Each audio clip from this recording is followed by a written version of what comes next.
Welcome to the Literary Titan podcast. In every episode, we dive into a book we've just read and share our thoughts, from best-selling authors to rising literary stars. We read it. Now let's talk about it. Judas Otherwise by Stephen Marks is a thoughtful historical novel built around one unsettling question. What if Judas had truly been free to choose? And what if he chose differently? The author frames the book as a spirit of imagination, not irreverence. And that feels like the right doorway into it. This is a faith-adjacent reimagining that treats its sacred material with seriousness. But it's also very much a character study about pressure, fear, love, and the cost of trying to control what can't be controlled. The strongest part of the book is how patiently it builds Judas before he becomes Judas. We meet him as a boy in Kerioth, shaped by Roman violence, family loyalty, his father Shimon's hard-won restraint, and his cousin Ezra's sharper, more dangerous certainty. The early chapters give the story its moral vocabulary. Judas isn't drawn as a simple villain or a misunderstood saint. He's a serious, wounded, perceptive man who keeps trying to make sense of suffering. And that makes his later choices feel painfully human. Marx is especially good at writing moral tension as conversation. Shimon, Ezra, Matthew, Peter, Jesus, and Judas all speak from distinct places.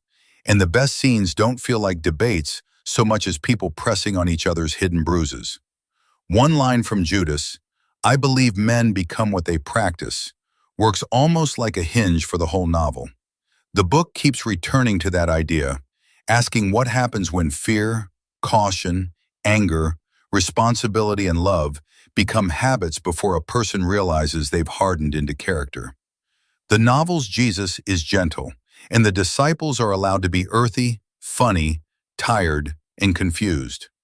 That helps the middle of the book breathe.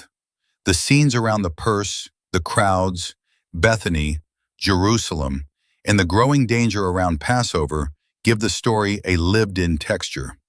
The political pressure is also handled well.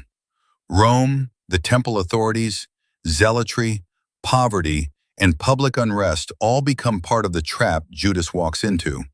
But the book keeps the focus on his inward logic rather than turning the plot into a history lecture.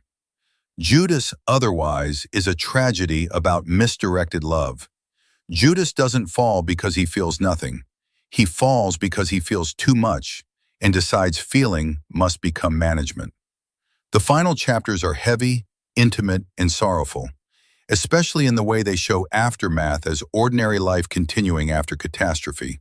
It's a moving, reflective novel, best read by someone who wants a slow, character-driven reimagining that sits with consequence. Thanks for joining us on the Literary Titan podcast. If today's review sparked your interest, be sure to pick up a copy of the book and experience it for yourself. If you enjoyed the episode, don't forget to subscribe, leave a rating, or share it with a fellow book lover. Until next time, keep reading, not just to escape, but to grow.